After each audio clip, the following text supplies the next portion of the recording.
Alam mo na ito, itutuloy ko yung mga salita ko. Ito sana naman mapakinggan mo. Yung pagmamahal na pinapakita ko sa iyo, hindi mo ba namimiss yung sa tuwing kita nayayakap, nahahalikan? Ako nasasaktan ako sa mga ginagawa mo. Si Ronron, siya yung tagatunog ko. Ayan. It's not over. Ibig sabihin naman, it's not over. Ibig sabihin, hindi na sosobra doon. Yung sa pagmamahal ko sa'yo. Kaya naman dapat na tanggapin mo kung ano yung pagmamahal na ipakita ko sa lang sa'yo. Dahil ako sulit na ako sa pagmamahal na pinakita mo sa akin. Hindi mo na kailangan pumunta pa sa iba para lang maipakita sa akin na mas elegante ka o mas ano ka. Ibig sabihin mas importante ka sa lahat ng bagay. Importante ka naman sa lahat ng bagay. Kung nagsiselos ka sa kaibigan ko, kaibigan lang naman. Nagbibigay din siya ng advice sa akin. Humihingi din siya ng advice sa akin. Alam mo naman, if kaibigan, ganun. Pero minsan, di ba nagsiselos ako minsan sa mga kaibigan mo? Pero it's okay. Dahil babae sila. Wala, sana kung lalaki yung kaibigan mo, magsiselos ako. Pero, alam mo, Ana, nasasaktan ako. Nakumpisahan ko na umiyak. Kanina pa. Ngayon, lang ko. Alam mo, Ana, gusto ko mapakinggan mo to. Kasi pagka nag-chat ako sa Facebook, hindi mo nararamdaman. Ako,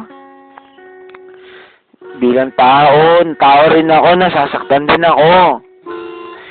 Hindi kailangan ng mga pauso na ganyan, yung girlfriend pinapaiwan o naghihiwalay. Hana, wala na sa atin nun. Ang mayroon sa atin, pamilya. Ang tanging kong iniingi, matagal na, pamilya. At sana naman yung anak ko, ipakita mo naman sa akin. Dahil mahal ko kayo. Alam sana akong girlfriend kita, pero kahit sa girlfriend kita kung ano yung sinusunod ng puso ko, yun pa rin. Naiintindihan mo ba, Hana? Hindi ako sa lasing. Mahal na mahal ko kayo ng anak mo.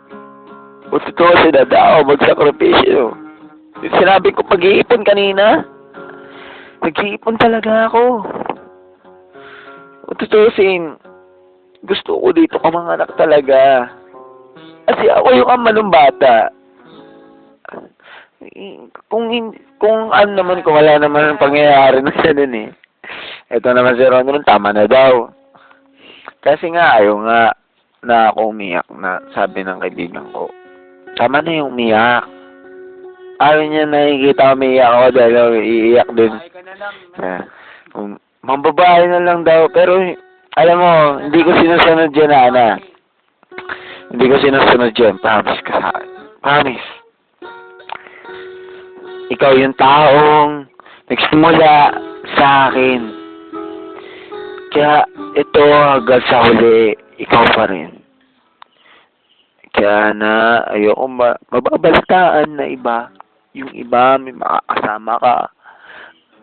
Nagdadamdam na ako sa ate mo Yung nangyari sa ate mo ba na sinabi mo, tingin na number ni Dayan, tingin na number ng tatay ko. Nagdadamdam na ako doon. Dahil parang pinapakita mo sa akin, hindi mo ba ako mahal? Kasi, napapayak na ako ngayon. Kasi kanina pa ako iyak ng iyak. Gusto ko, dito mismo maramdaman kung gaano kasakit. Kaya ako gusto ko maglasing. Kasi, lahat na nararamdaman ko, punong-puno na. Gusto ko mabawasan. Pero, nandito ka. Handa ako talaga magsakripisyo sa'yo eh. May anak tayo. Gusto ko ipagpatuloy yung future na ano naman darama natin. Alam mo ba? Mahal na mahal kita. Ito lang ang huling message ko sa'yo. Mahal na mahal ko kayong anak mo. Mahal na mahal ko kayo. Wala nang iba. Sige, anak, pakinggan mo lang itong sasabihin ko. Mahal kita.